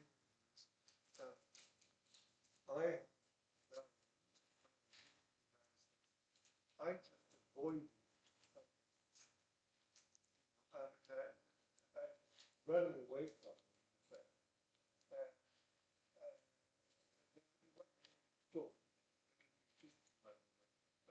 Locking them up from myself, making myself in a better refugee where I don't have to deal with think of it.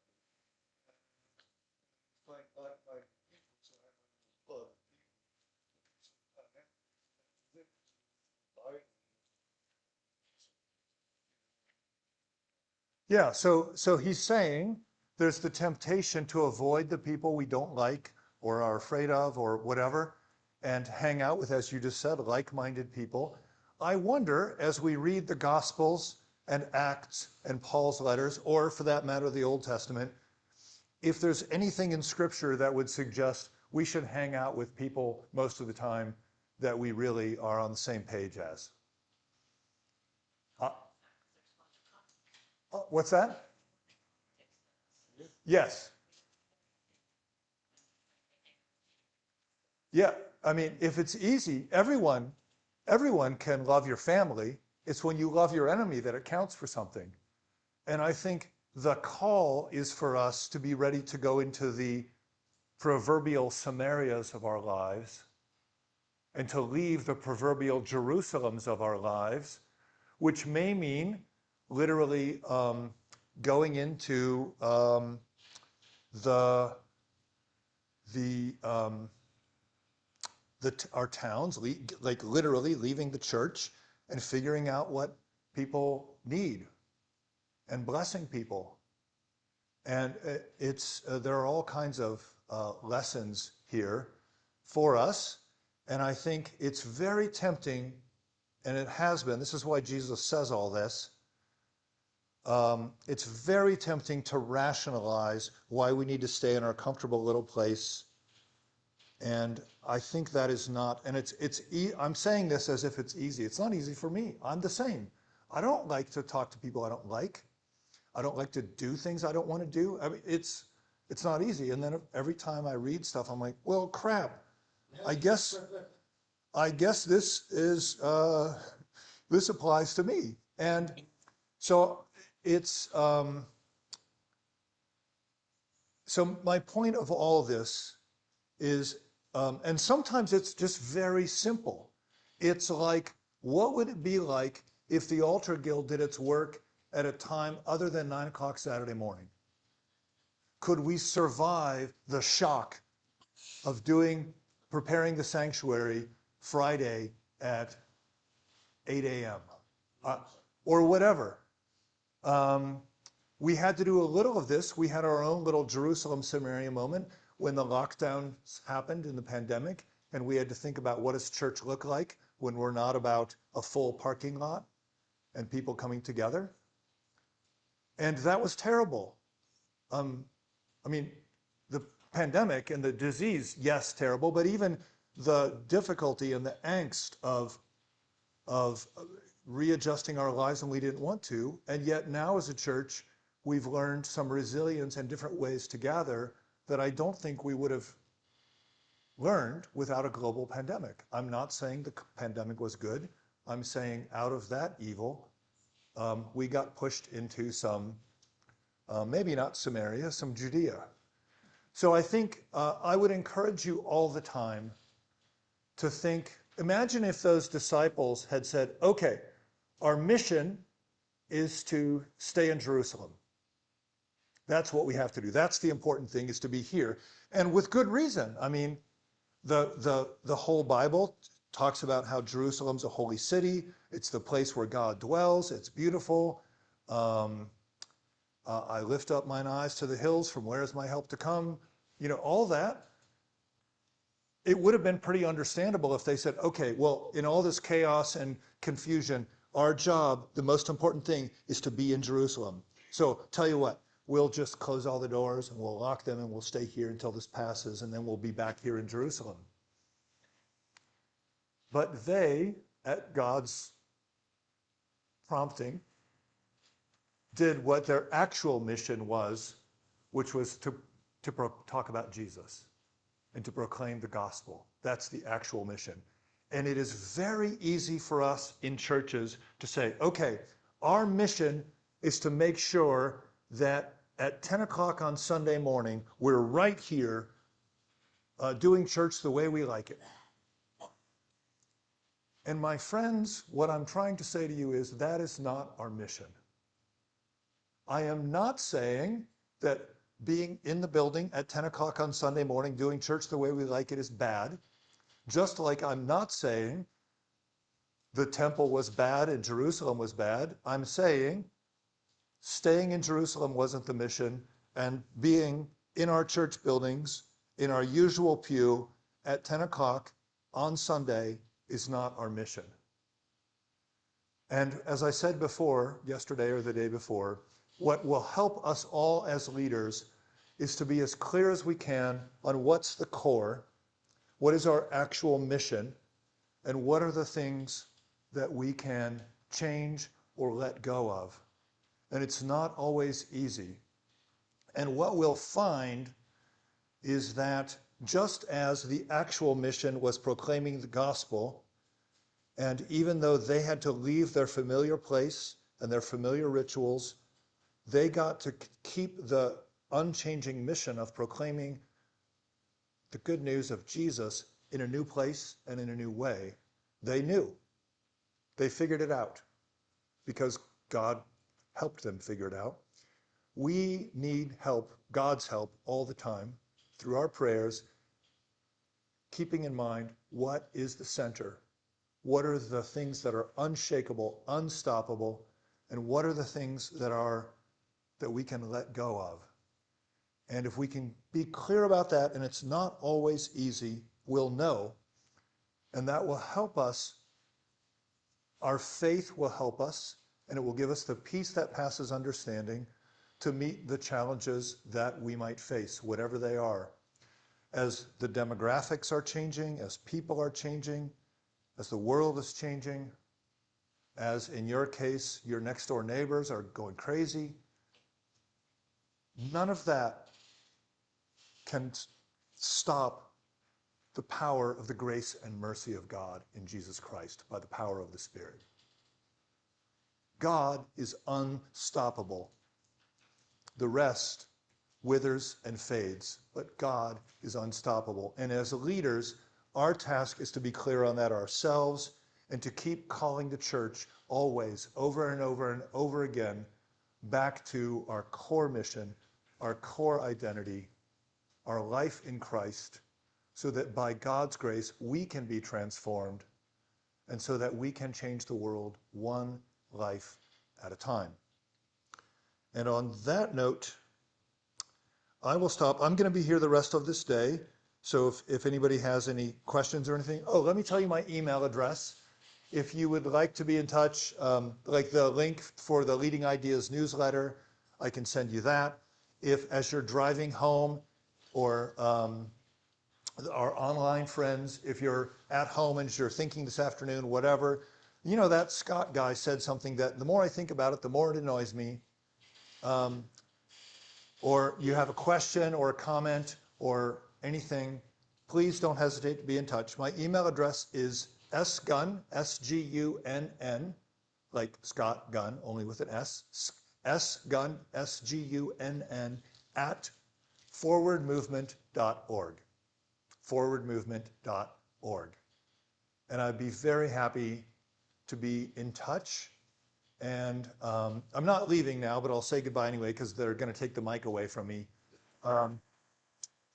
Thank you for this time. And those of you who will be at Synod in a few months, I look forward to seeing you then. And this has been a blessing, and I'm so grateful for your hospitality and to spend time with all of you who are doing the work of the gospel in all of your places, and to hear good stories and be reminded that it is a delight for us all to be siblings in Christ. So thank you very much.